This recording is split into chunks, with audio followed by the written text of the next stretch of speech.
leader and members of Flag Australia and myself are hearing on a regular basis about the pressure that our farmers and food producers are under. But let me just make the point that these policies come from a faraway place. And you're going to have to bear with me now for a few minutes while I read my speech, and I will read it because otherwise I'll be up here for hours. I get a bit carried away with this, so I've contained it to as smaller speech as I can do. But we are in trouble, and we all need to pull together on this.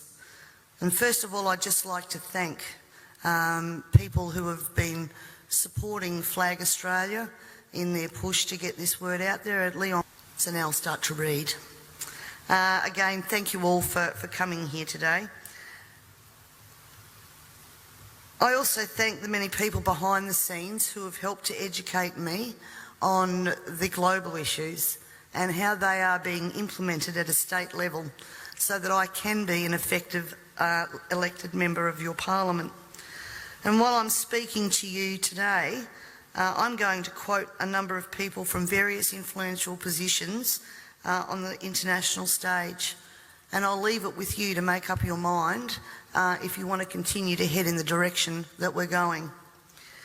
I first stumbled across Agenda 21 in about 2008, and quite frankly my first reaction was to dismiss what I was reading because I didn't believe that any government in Australia would take us down this road. Then I began to see a legislative pattern emerging in Parliament which concerned me greatly, and I also started to see the tenor of legislation that we were passing. I did air those concerns in Parliament and it was dismissed and ignored. The words Agenda 21, ladies and gentlemen, were never meant to be spoken. And if they were, then of course it would be dismissed as a conspiracy theory. Because if people knew Agenda 21 and what it stood for, there's plenty of information out there where they could actually learn what the end game was, and governments didn't want that to be known. My dad always said to me that people only lie for two reasons. One reason is because you're ashamed of what you're doing, and the second reason is that you don't want people to be warned just before you screw them. And I honestly believe that these secrets have been, thank you, that these secrets have been kept for both of those reasons. Ladies and gentlemen, the origins of the environmental movement as we see it began back in 1968 when the Club of Rome was formed. The Club of Rome has been described as a crisis think tank which specialises in crisis creation. The main purpose of this think tank was to formulate a crisis that would unite the world and condition us to the idea of global solutions to local problems. In a document called The First Global Revolution, authored by Alexander King and Bertrand Schneider, on pages 104 and 105, it stated, "In searching for a new enemy to unite us, we came up with the idea that pollution, the threat of global warming, water shortages, famine and the like would fit the bill. All these dangers, of course, will be caused by human intervention that will require a global response." That's the origin of global warming, ladies and gentlemen. In 1975, Australia agreed to bring in a new economic order via the Lima Declaration on the Second Conference of the United Nations Industrial Development Organisation. The outcome of this was, as I said, the Lima Declaration, which was a blueprint for the redeployment of tools, jobs and manufacturing to the developing nations, leaving countries like Australia short of technology, a manufacturing base and jobs. Blind Freddie can now see what the outcome of that has been for our country, with their unworkable trade and tariffs agreements hand in hand with this that have followed as a matter of course. This is now a reality, with around 90% of our agriculture and manufacturing just gone. Australia signed the Lima Declaration and hundreds of others with the support of all major political players. It has been put to me that all of these treaties were the foundation for the rollout of Agenda 21, and it seems that Australia has been moved around the global chessboard, and our so-called leaders were either complicit or naive to the long-term consequences. And now we're almost at checkmate.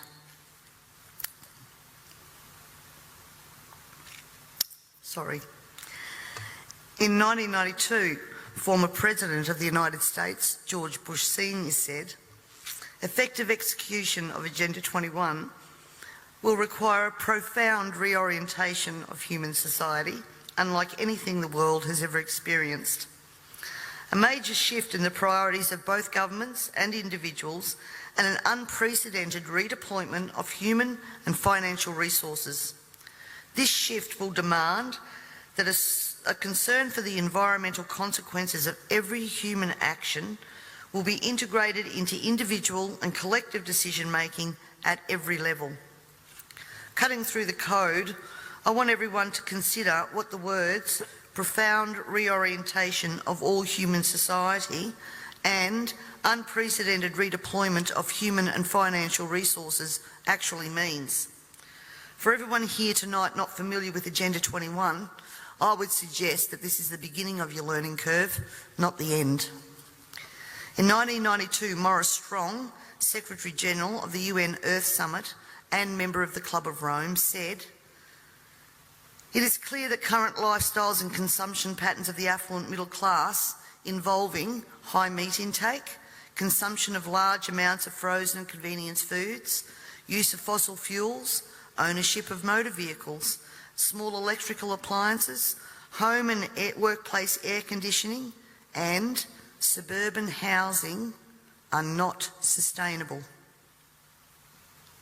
Put those statements together with the previous one, and it must become clear that Agenda 21 is about controlling every aspect of our lives: how we eat, what we eat, how much we eat, how we move around, food production, the amount of food, and where we even live.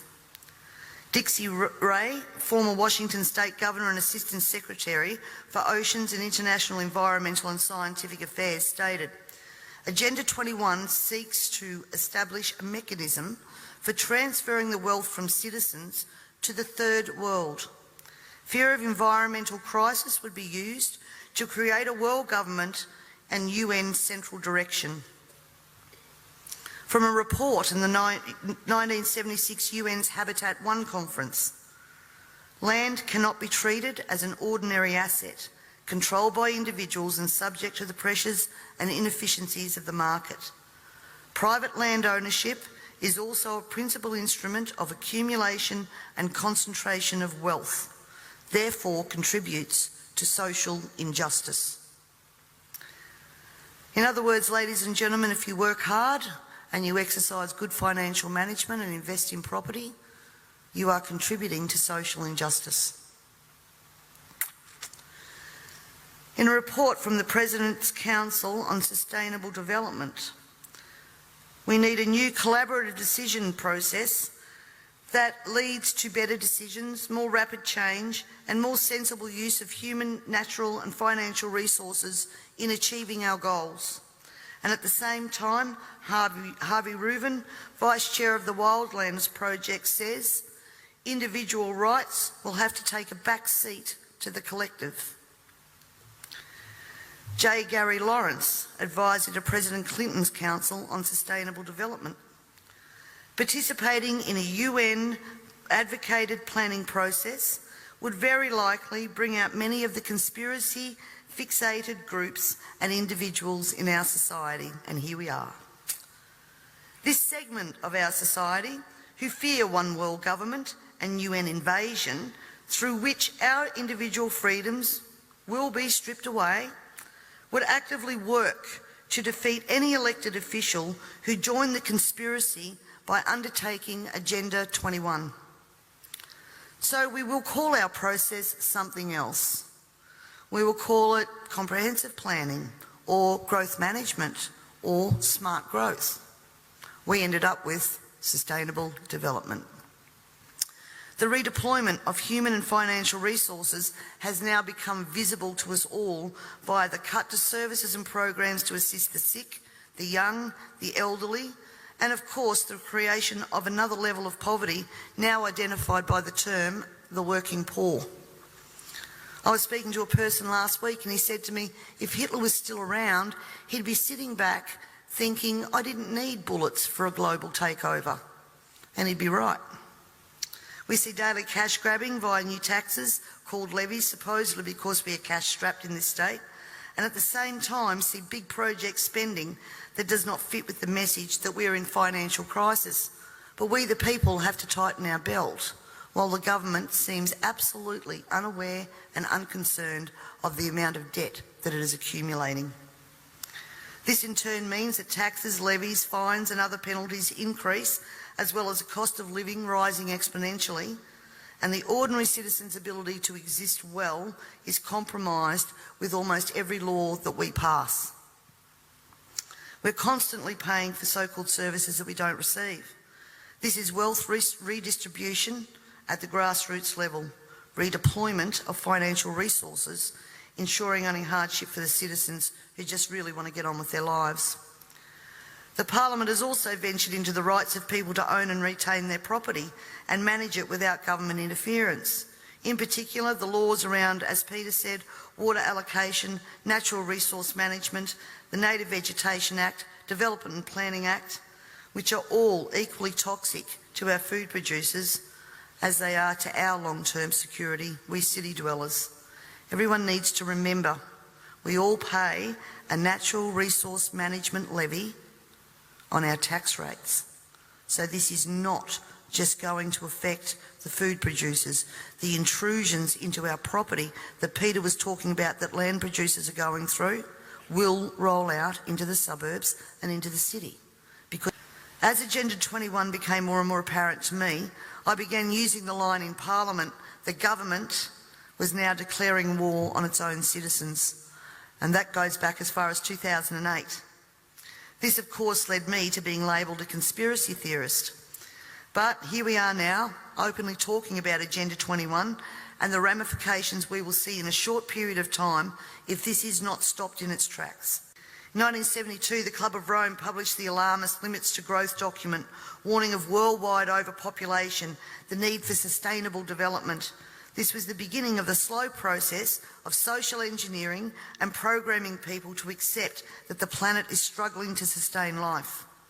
On the 8th of October 1973, the New York Times reported a quote from Ted Turner, also Club of Rome. The social experiment in China under Chairman Mao's leadership is one of the most important and successful in human history. In 1987, Mikhail Gorbachev, also a member of Club of Rome, said, "We are moving toward a new world order, the world of communism, and we shall never turn off that road." He also quoted in 1996 Monetary and Economic Review on page 5, "The environmental crisis will be the international disaster that will unlock the new world order, one world government." In 1992 came the Earth Summit, which produced the document called the Earth Charter. This document was co-written by Maurice Strong, long-time globalist, elitist, member of Club of Rome, and Mikhail Gorbachev. Both Strong and Gorbachev stated that it was hoped that this document would be adopted as the new 10 Commandments, with environmentalism as the new one world religion. Out of this summit came Agenda 21. Ted Turner, who was also a member of the Club of Rome, was quoted as saying in 1996, "The total population of 250 to 300 million people is ideal. That means a reduction of 95% from present levels would be even more ideal. Anyone who abhors the China one-child policy is simply a dum-dum." In 1998, the Baltimore Sun reported on July the 7th, most of Ted Turner's first donation to the UN of $22 million went to programs that seek to stall population. Another goal of the depopulation process is that the upcoming generation will submit to sterilisation to save Mother Earth. Ladies and gentlemen, everything I've said here tonight can be verified by document searches, and it is now time for us all to take off our blinkers and encourage our neighbours to take off their blinkers. And it's also time for you to demand that every person you elect fully understands this policy that is being rolled out via local, state and federal government at a concerning rate. We're not talking about decades, we're talking about only years before this is fully implemented. And every day another law is passed, is introduced to produce the end game of Agenda 21 being fully implemented. So the question that Lord Monckton asks, carbon tax, climate change and Agenda 21, can democracy survive all three? Needs to be answered, and answered now. And you need to find out from your elected members what they know of Agenda 21, and if they don't know it, educate them. And if they don't know it, then push them to understand what they are voting on in Parliament, because this is crossroads. I thank you all very much for your time and for your attention, and I would now like to take the opportunity to introduce Lord Christopher Monckton. Thank you.